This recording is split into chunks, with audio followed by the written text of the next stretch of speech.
Hello, എല്ലാവർക്കും ഞങ്ങളുടെ ചാനലിലേക്ക് സ്വാഗതം. ഇന്നത്തെ വിശേഷം പറഞ്ഞെങ്കിൽ എൻ്റെ അനിയൻ്റെ എൻഗേജ്മെൻ്റ് ആണ് കേട്ടോ. അപ്പോൾ അതിൻ്റെ വിശേഷങ്ങളാണ് നിങ്ങൾക്ക് വേണ്ടിയിട്ട് ഇന്ന് ഞാൻ പങ്കുവയ്ക്കുന്നത്. അപ്പോൾ എല്ലാവരും അനിയനെയും നാത്തൂനെയും അനുഗ്രഹിക്കണം. പിന്നെന്താ, അപ്പോൾ പിള്ളേഴ്സിനാണ് ഏൽപ്പിച്ചേക്കുന്നത് കേട്ടോ. അപ്പോൾ എനിക്ക് ഇന്ന് എൻഗേജ്മെൻ്റ് ആയതുകൊണ്ട് വീഡിയോസ് എടുക്കാൻ എത്രത്തോളം പറ്റുമെന്ന് അറിയില്ല. അപ്പം ഓരോരുത്തരെ ഏൽപ്പിച്ചിട്ടുണ്ട്, അത് എത്രത്തോളം സക്സസ്ഫുൾ ആവുമെന്ന് അറിയില്ല. അപ്പോൾ ഉള്ള വീഡിയോസ് എന്തായാലും നിങ്ങൾക്ക് വേണ്ടിയിട്ട് ഞാൻ അപ്ലോഡ് ചെയ്യാം കേട്ടോ. ഓക്കേ. അപ്പോൾ ഇത് ഫോട്ടോഷൂട്ടാണ് കേട്ടോ. ഫസ്റ്റ് തന്നെ ഞങ്ങൾ ഇറങ്ങണേക്ക് മുന്നേ കുറച്ച് ഫോട്ടോസ് ഇങ്ങനെ എടുക്കാമെന്ന് വിചാരിച്ചിട്ട് നിന്നതാണ്. അപ്പോൾ എൻ്റെ കയ്യിൽ ഇപ്പോൾ ചേട്ടനില്ല, ചേട്ടൻ ദുബായിലാണ്. അപ്പോൾ ചേട്ടൻ ഇപ്പോൾ വന്നു കഴിഞ്ഞിട്ടുണ്ടെങ്കിൽ നമുക്ക് ഫംഗ്ഷന് കല്യാണത്തിന് വരാൻ പറ്റില്ല. അപ്പോൾ ഇപ്പോൾ വന്നിട്ടില്ല കേട്ടോ. പിന്നെ ഇപ്പോൾ ഞാനും പിള്ളേരും മാത്രമേ ഉള്ളൂ. അപ്പോൾ ഇത് ഞങ്ങളുടെ പിന്നെ എൻ്റെ അനിയത്തി, ഹസ്ബൻഡ്, മോള്, മോൻ, പിന്നെ ഞങ്ങളുടെ മാമൻ, അമ്മായി, മക്കൾ കേട്ടോ. അത് രണ്ടാമത്തെ മാമനാണേ. മൂത്ത മാമൻ്റെ ഫോട്ടോഷൂട്ട് എനിക്ക് കിട്ടിയില്ല. അങ്ങനെ കുറച്ച് ആൾക്കാരൊക്കെ മിസ്സായി. അപ്പോൾ ഞാൻ കുറച്ച് ആൾക്കാരെ ഇട്ടതാണ്. പിന്നെ ഇതാ ഞങ്ങൾ ഇറങ്ങാറായി കേട്ടോ. അപ്പോൾ പെൺകുട്ടിയുടെ വീട് വെളുത്തൂർ എന്ന് പറഞ്ഞ സ്ഥലമാണ്, തൃശ്ശൂർ ഭാഗമാണ്. അപ്പോൾ കുറച്ച് ദൂരം ഉള്ളത് കൊണ്ട് ഞങ്ങൾക്ക് ഇപ്പോൾ ഒരു ഇവിടുന്ന് 1 മണിക്കൂറൊക്കെ യാത്ര ഉണ്ടാവും. അപ്പോൾ അവിടേക്ക് പോണ വഴി ശോഭ സിറ്റി ഉള്ളത് കൊണ്ടേ അവിടെ നല്ല തിരക്കാണ്. അപ്പോൾ ഞങ്ങൾ അതുകൊണ്ട് കുറച്ച് നേരത്തെ ഇറങ്ങാമെന്ന് പറഞ്ഞു. ഒരു 9 മണിയൊക്കെ ആകുമ്പോൾ ഇറങ്ങാമെന്ന് പറഞ്ഞു. അപ്പോൾ ഞങ്ങളെല്ലാവരും ഇറങ്ങാൻ വേണ്ടി നിൽക്കുകയാണ്. അപ്പോൾ ഞങ്ങൾ അതിൻ്റെ മുന്നേ ഇറങ്ങണ ഒരു ഫോട്ടോഷൂട്ടാണ്. അത് കഴിഞ്ഞപ്പോൾ ഞാനിതാ മിഠായി കൊട്ടയായിട്ട് ഇറങ്ങി. അപ്പോൾ എല്ലാവരും കളിയാക്കുമായിരുന്നു, മിഠായി വിൽപ്പനക്കാരി എന്ന് പറഞ്ഞിട്ട്. അപ്പോൾ ബാക്കിയുള്ളവരൊക്കെ ട്രാവലറിലാണ് കയറിയിട്ടാണ്. ഞങ്ങൾ മുഹൂർത്തം 10:30 to 11 അപ്പോൾ ഞാനും അനിയത്തിയും പിന്നെ കുട്ടൻ്റെ കൂടെ കയറി കേട്ടോ. കുട്ടൻ എന്ന് പറഞ്ഞാൽ അനിയനാണ്. അനിയനെ ഞാൻ കുട്ടൻ എന്നാണ് വിളിക്കുക. അപ്പോൾ അവൻ്റെ എൻഗേജ്മെൻറ്റ് ചേച്ചി പിന്നെ ചെറിയൊരു ഹോസ്പിറ്റൽ കേസ് ഉള്ളതുകൊണ്ട് അവൾ അവിടേക്ക് വരാമെന്നാണ് പറഞ്ഞത് കേട്ടോ. അപ്പോൾ ചേച്ചി ഇതിൽ മിസ്സായി, ഫോട്ടോഷൂട്ടിൽ മിസ്സായി. അപ്പോൾ അവളെന്നെ അവിടെ നിന്നാണ് കിട്ടിയത്. അപ്പോൾ ഇതാ ഞങ്ങൾ അവിടെ എത്തി. അപ്പോൾ അവരുടെ വീട്ടിൽ എത്തി. ജസ്റ്റ് ഞങ്ങൾ എത്തി കഴിഞ്ഞപ്പോൾ നമ്മളിപ്പോൾ ചടങ്ങുകളൊക്കെ തുടങ്ങണേക്ക് മുന്നേ വിളക്ക് വെക്കുന്ന ചടങ്ങുണ്ടാവുമല്ലോ, വിളക്ക് കൊളുത്തിയിട്ടാണല്ലോ നമ്മൾ ഹിന്ദുസ് ആൾക്കാർ കൂടുതലും ചടങ്ങുകളൊക്കെ സ്റ്റാർട്ട് ചെയ്യാം. അപ്പോൾ അങ്ങനെ അവരുടെ അമ്മയാണ്, നാത്തൂൻ്റെ അമ്മയാണ് കേട്ടോ അത്. ആൾ വിളക്ക് കത്തിക്കുന്നുണ്ട്. പിന്നെ ഇപ്പം നേരത്തെ കണ്ടത് ചേച്ചിയാണ്, ഇത് ചേച്ചിയാണ്. അപ്പോൾ ചേച്ചി സഹായിക്കുന്നുണ്ട്. അങ്ങനെ ഞങ്ങളൊക്കെ അവിടെ ഇരിക്കുന്നുണ്ട് കേട്ടോ. അപ്പം ഞാൻ പറഞ്ഞില്ലേ ഫോട്ടോഷൂട്ടുകാർ അതൊന്നും എടുത്തില്ല. അപ്പോൾ കുറച്ചൊക്കെ എടുത്തതൊക്കെയാണ് ഞാൻ എഡിറ്റ് ചെയ്തിട്ട് ഇടുന്നത്. അപ്പോൾ എല്ലാവരും പാപ്പന്മാരും മാമന്മാരും ഒക്കെ കൂടി ഇരുന്നു. ഞങ്ങൾക്ക് അച്ഛനില്ല കേട്ടോ, അച്ഛൻ മരിച്ചു. അപ്പോൾ 2-3 വർഷമായി. അപ്പോൾ ഞങ്ങൾ മാമന്മാർ തമ്മിലാണ് കേട്ടോ ജാതകം വാങ്ങുക നമ്മൾ. അപ്പോൾ എൻ്റെ മൂത്ത മാമനാണ് ജാതകം വാങ്ങണ ആൾ. അപ്പോൾ അവരുടെ മാമനാണ് ജാതകം തരുന്ന ആൾ. അപ്പോൾ അങ്ങനെ ചടങ്ങ് സ്റ്റാർട്ട് ചെയ്യാണ്. അപ്പോൾ അവർ പരസ്പരം പരിചയപ്പെടുകയാണ് കേട്ടോ. അത് മൂത്ത മാമനാണ്, അത് രണ്ടാമത്തെ മാമനാണ്. അങ്ങനെ പരസ്പരം പരിചയപ്പെടുകയാണ് എല്ലാവരും. പിന്നീട് നമ്മൾ ജാതകം വാങ്ങാൻ വേണ്ടിയിട്ട് നമുക്കൊരു ദക്ഷിണ അങ്ങോട്ട് കൊടുക്കണം കേട്ടോ, ജാതകം മേടിക്കുമ്പോൾ. അപ്പോൾ അത് കയ്യിൽ വെച്ചിട്ട് അവരിങ്ങനെ പറയും, ജാതകം കൊടുക്കട്ടെ, ജ്യോതകം കൊടുക്കട്ടെ എന്ന്. ഞാനത് കാണിച്ചു തരാം കേട്ടോ, കേൾപ്പിച്ച് തരാം.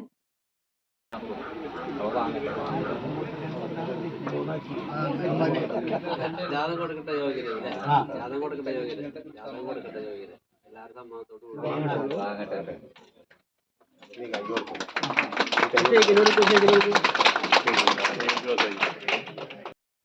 അങ്ങനെ ഞങ്ങളുടെ എല്ലാവരെയും സമ്മതപ്രകാരം ജാതകം വാങ്ങിയിട്ടോ.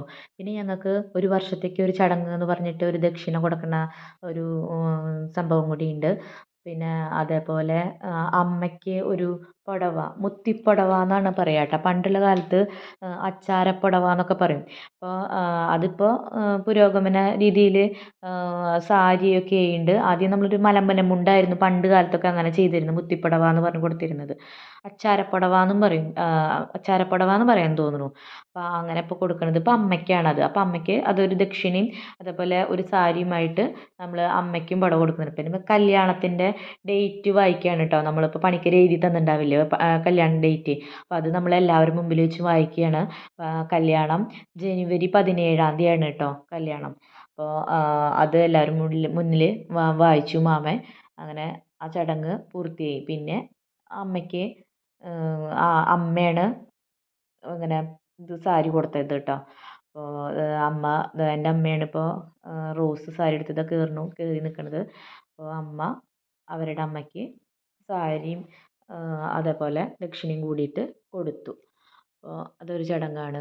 അങ്ങനെ ഒരുപാട് ചടങ്ങുകളുണ്ട് നമ്മുടെ ഇതിൽ. പക്ഷെ നമ്മൾ അങ്ങനെ കൂടുതൽ ശ്രദ്ധിച്ചിട്ടുണ്ടാവില്ല കേട്ടോ. ഞാൻ ശ്രദ്ധിച്ചിട്ടില്ല, പലരും ശ്രദ്ധിച്ചിട്ടുണ്ടായിരിക്കാം. അങ്ങനെ ശ്രദ്ധിച്ചിട്ടില്ല. ഇതാണ് നമ്മുടെ വധു കേട്ടോ. അപ്പോൾ അവളെ എൻട്രി എടുത്തില്ല അവർ. നേരെ സ്റ്റേജിന്മേൽ കയറിയതാണ് എടുത്തത്. അപ്പോൾ അതാ പിന്നെ കൺഫ്യൂഷൻസായി. എല്ലാവരും അഭിപ്രായങ്ങളുള്ള ആൾക്കാരാണല്ലോ. എല്ലാവരും അവരുടേതായ രീതിയിൽ അഭിപ്രായങ്ങൾ പറഞ്ഞു തുടങ്ങി. ഇത് ചെയ്തിട്ടാണ് അത് ചെയ്യുക, അത് ചെയ്തിട്ടാണ് ഇത് ചെയ്യുക. അപ്പോൾ ഞങ്ങൾ പിന്നെ ഡ്രസ്സ് കൊടുത്തു. ഓൾറെഡി കുറച്ച് ലോങ് ആയതുകൊണ്ട് അവൾ ഡ്രസ്സ് ചേഞ്ച് ചെയ്ത് നിൽക്കാമെന്ന് പറഞ്ഞിട്ടുണ്ടായിരുന്നു. അപ്പോൾ പിന്നെ ഞങ്ങൾ റിംഗ് എക്സ്ചേഞ്ച് ആ ഡ്രസ്സിൽ തന്നെ ചെയ്യാമെന്ന് പറഞ്ഞിട്ടുണ്ടായിരുന്നു. അപ്പോൾ പിന്നെ ഞങ്ങൾ ഡ്രസ്സ് കൊടുക്കുന്നത് ലാസ്റ്റ് ആക്കാമെന്നുള്ളൊരു ഓപ്ഷനായിരുന്നു. പിന്നെ പറഞ്ഞു പുടവ ആദ്യം കൊടുക്കണമല്ലോ, അങ്ങനെ പറഞ്ഞു. അപ്പോൾ പിന്നെ ഞങ്ങൾ പുടവ കൊടുക്കാമെന്ന് വിചാരിച്ചിട്ട് അങ്ങനെ ഒരു ചടങ്ങ് ആദ്യം ചെയ്തു. ചേച്ചിയാണ് കേട്ടോ, ഇതാണ് എൻ്റെ ചേച്ചി. ചേച്ചി അവിടേക്കാണ് എത്തിയത്. അപ്പോൾ ചേച്ചിയാണ് ഡ്രസ്സ് കൊടുക്കുന്നത്. അങ്ങനെ കഴിഞ്ഞ് പിന്നെ മോതിരം മാറാൻ വേണ്ടിയിട്ടാണ്. അതും ഇതുപോലെ പണ്ടൊക്കെ ഞാൻ കണ്ടിരിക്കുന്നത് രണ്ട് കൂട്ടരുടെയും മോതിരം ആദ്യം പരസ്പരം മാറുക, എന്നിട്ട് ഇവർ മോതിരം അങ്ങോട്ടും ഇങ്ങോട്ടും ഇട്ട് കൊടുക്കുകയാണ് കണ്ടേക്കണത്. അതായത് പെണ്ണിൻ്റെ മോതിരം ചെക്കൻ മേടിക്കുക, ചെക്കൻ്റെ മോതിരം പെണ്ണ് മേടിക്കുക, എന്നിട്ട് മാറ്റിയിട്ട് കൊടുക്കണത് അങ്ങനെ കണ്ടേക്കണത്. അപ്പോൾ ചേച്ചി പറഞ്ഞു അങ്ങനെയല്ല ചെയ്യുക, ഇപ്പോൾ ഇങ്ങനെയാണ് ചെയ്യുക എന്ന് പറഞ്ഞിട്ട് ഇപ്പോൾ പോയി ഞങ്ങളുടെ തലമുറയായപ്പോൾ കുറച്ചും കൂടി മാറ്റം വന്നിട്ടുണ്ട്. അങ്ങനെ എത്ര ആൾക്കാർ ചെയ്യുമെന്ന് അറിയില്ല കേട്ടോ, കമൻറ്റ് ചെയ്യേ. അപ്പോൾ ആദ്യം തന്നെ മോതിരം അങ്ങനെ മാറിക്കഴിഞ്ഞാൽ മോതിരമാറ്റം കഴിഞ്ഞില്ലേ എന്നാണ് അവൾ പറയണത്. അത് ആലോചിച്ചപ്പോൾ എനിക്കും ശരിയാന്ന് തോന്നിയിട്ടാ. അപ്പോൾ നമ്മൾ ആദ്യം തളികയിൽ മോതിരം വെച്ചിട്ട് അവരവരുടെ മോതിരം മാറേണ്ട മോതിരം, ഇട്ട് കൊടുക്കേണ്ട മോതിരം ഓരോരുത്തരും പരസ്പരം എടുത്തു. അല്ലാതെ അവർ തന്നെ അങ്ങോട്ടും ഇങ്ങോട്ടും മാറിയില്ല. നമ്മൾ രണ്ടള്ളി മോതിരം തളികയിൽ വെച്ചിട്ട് അതെടുത്തു.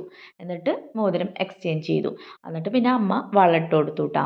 പിന്നെ ഞങ്ങളുടെ ഫാമിലീസ് എല്ലാവരും നിന്നിട്ട് ഫോട്ടോഷൂട്ടാണ്. അപ്പോൾ ഞാൻ, ചേച്ചി, അനിയത്തി, അമ്മ, പിന്നെ അനിയൻ, പിന്നെ ഇതാ നാത്തൂൻ, അതേപോലെ നാത്തൂൻ്റെ അമ്മ, ചേച്ചി, ചേട്ടൻ. അവരുടെയും ഇതുപോലെ അച്ഛൻ മരിച്ചു കേട്ടോ. അപ്പോൾ അച്ഛനില്ല അവർക്കും. അങ്ങനെ അമ്മയും ചേച്ചിയും ചേട്ടനുള്ളൂ കേട്ടോ. പിന്നെ ഞങ്ങൾ നാലാളും കൂടിയിട്ട് ഫോട്ടോ കിട്ടിയിട്ടില്ല എന്ന് പറഞ്ഞിട്ട് ഇതാ ഞങ്ങൾ ചേച്ചിയും അനിയത്തിയും ഞാനൊക്കെ കൂടിയിട്ട് ഫോട്ടോ എടുത്തു. അങ്ങനെ ഫോട്ടോഷൂട്ട് ആരംഭിച്ചു.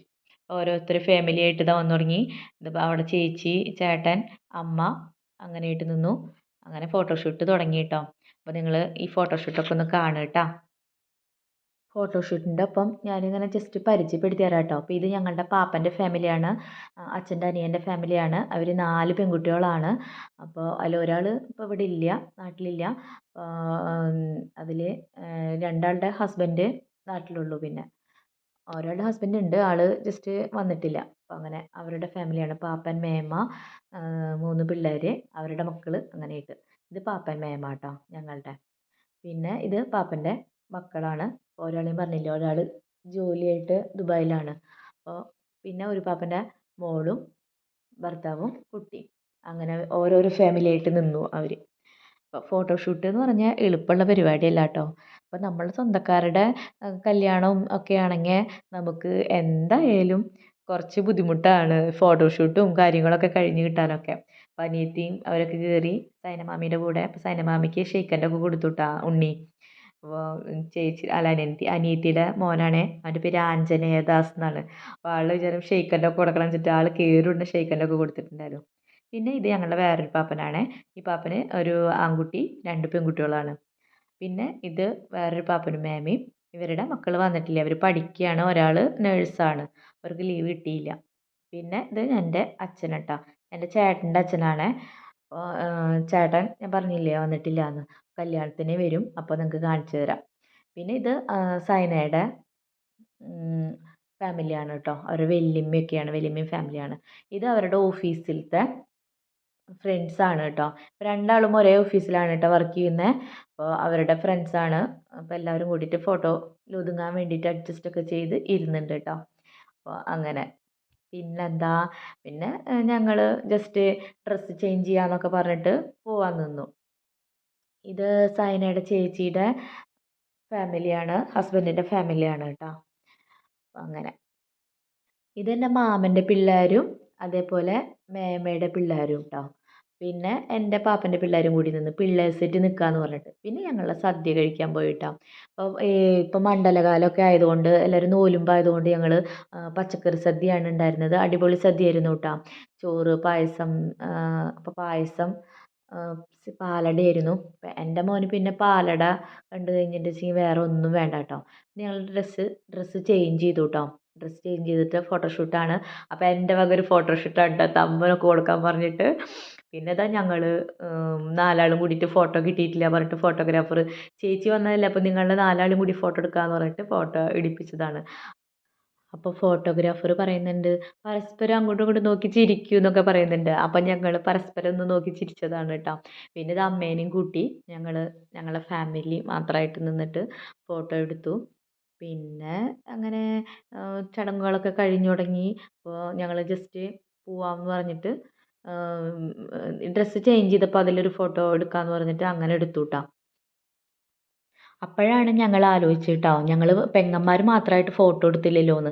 ഇപ്പോൾ ഇവന് 10 പെങ്ങന്മാരാണ് കേട്ടോ. അപ്പോൾ അതിൽ 2 ആൾ മിസ്സിംഗ് ആണ്. കല്യാണത്തിന് എന്തായാലും ഉണ്ടാവുമെന്ന് വിചാരിക്കുന്നു. അപ്പോൾ എല്ലാവരും കൂടിയിട്ട് ഞങ്ങൾ അവൾക്ക് സ്വീറ്റ്സ് കൊടുത്തു കേട്ടോ. പിന്നെ ഇത് ഞങ്ങളുടെ മാമന്മാരും മേന്മാരുമാണ് കേട്ടോ. പിന്നെ അവർ ഫുഡ് കഴിക്കുമായിരുന്നു. ഞാൻ ഇതിൽ മുങ്ങി കേട്ടോ, കാരണം ഞാൻ മുന്നേ ഫുഡ് കഴിച്ച്. കാരണം മോളുള്ളത് കൊണ്ടേ അവന് ഫുഡ് വിശക്കുന്നു പറഞ്ഞപ്പോൾ എൻ്റെ ഒപ്പം തന്നെ ഇരിക്കുള്ളൂ എന്ന് പറഞ്ഞിട്ട് അവൻ വാശി പിടിച്ചു. അപ്പോൾ പിന്നെ ഞാൻ അവൻ്റെ കൂടെ ഇരുന്നു. ഇതേ ഇവർ ഫുഡ് കഴിച്ചു. അങ്ങനെ ഞങ്ങൾ ഇറങ്ങി കേട്ടോ. പിന്നെ ഞങ്ങളുടേതായ ഒരു ലോകമാണ് അത് കാണണേ. പാട്ടോട് കൂടിയിട്ട് ഡാൻസ് നിങ്ങൾക്ക് കാണിച്ചു തരാമെന്ന് വിചാരിച്ചപ്പോൾ അതിൽ കോപ്പിറൈറ്റ് കാണിക്കുക. അപ്പോൾ ഞാൻ ഒരു രക്ഷയില്ല. അപ്പോൾ അതുകൊണ്ട് ഞാൻ ഇപ്പോൾ എൻ്റെ വോയിസ് ഇട്ടിട്ട് ഞങ്ങളുടെ സ്റ്റെപ്സൊക്കെ കാണിച്ചു തരാമെന്ന് വിചാരിച്ചു കേട്ടോ. അപ്പോൾ ഞങ്ങൾ അടിച്ചു പൊളിച്ചു കേട്ടോ. കല്യാണമല്ല, എൻഗേജ്മെൻറ്റ്. കല്യാണത്തിനൊക്കെ തകർക്കണം എന്നാണ് വിചാരിക്കുന്നത്. അപ്പോൾ നമ്മൾ കൂടുമ്പോൾ ഇമ്പുള്ളതാണ് കുടുംബം എന്ന് പറയുന്നില്ലേ, അത് വളരെ ശരിയാണ് കേട്ടോ. അപ്പോൾ എല്ലാവർക്കും പല പല തിരക്കുകളും കാര്യങ്ങളൊക്കെ ആയിട്ട് ഞങ്ങൾക്ക് ഒത്തുകൂടാൻ പറ്റാറില്ല. ഒത്തുകൂടി തന്നെ ചിലപ്പോൾ 1-2 ആൾക്കാരൊക്കെ മിസ്സിങ് ആവാറുണ്ട്. അപ്പോൾ ഇന്ന് ഒരുവിധമൊക്കെ ആൾക്കാർ കിട്ടിയൊരു ദിവസമാണ്. അപ്പോൾ അത് നിങ്ങളെ പരമാവധി യൂട്ടിലൈസ് ചെയ്തു കേട്ടോ. അപ്പോൾ എല്ലാവർക്കും ഡാൻസിനോട് ഭയങ്കര താല്പര്യമാണ് ഞങ്ങളുടെ ഫാമിലിയിൽ. അപ്പോൾ ഞങ്ങൾ കിട്ടിയ അവസരം നന്നായി മുതലാക്കി. അത്രയ്ക്കും നന്നായിട്ട് സന്തോഷിച്ചു ഞങ്ങൾ. എൻഗേജ്മെൻ്റ് അല്ലേ, അപ്പോൾ ഞങ്ങൾ അടിച്ചു പൊളിച്ചു. അപ്പോൾ നിങ്ങൾക്ക് പാട്ടോടുകൂടി കാണിച്ചു തരാൻ യോഗമില്ല. അപ്പോൾ സോറി ഗൈസ്. അപ്പോൾ നമുക്ക് പിന്നെ കാണാം കേട്ടോ. അപ്പോൾ നിങ്ങൾ ഇതൊന്ന് എൻജോയ് ചെയ്യേ.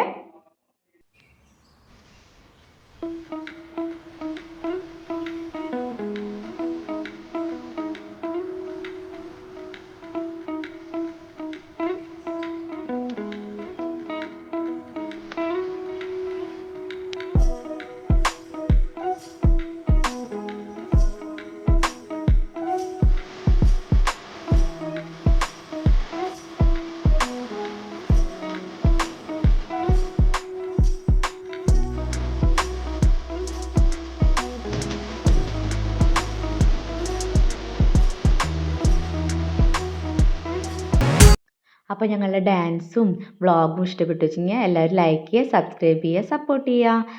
അപ്പോൾ എല്ലാവരും ഓരോ നിമിഷവും എൻജോയ് ചെയ്ത് ജീവിക്കുക. Okay, tata, bye bye, see U.